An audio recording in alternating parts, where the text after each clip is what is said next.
The Battle of Fort Sumter, which unfolded from April 12 to April 14, 1861, marked the commencement of the American Civil War.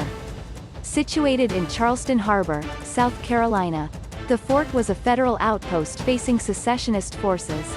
This confrontation was initiated when Confederate troops, directed by General P.G.T. Beauregard, bombarded Fort Sumter after the U.S. Army, led by Major Robert Anderson, refused to surrender.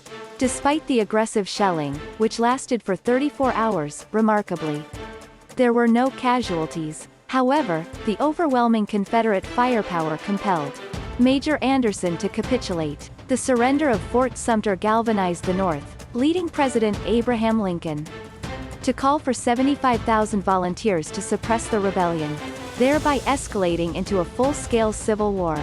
This battle set a precedent for the violence and divisions to follow, its echoes shaping the United States socio-political landscape for generations. Following the Battle of Fort Sumter, contrasting reactions emerged from different parts of the fragmented nation. In the North, the attack on Fort Sumter incited a unified response and rallied the populace to the Union cause. Lincoln's call for volunteers fueled military mobilization, and four more southern states, Virginia, Arkansas, Tennessee, and North Carolina, joined the Confederacy in the face of the federal government's intent to use force.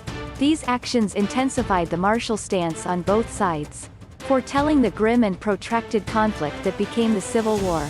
The Siege of Fort Sumter, thus, was more than a battle. It was a symbol of division and the harrowing announcement of America's bloodiest conflict.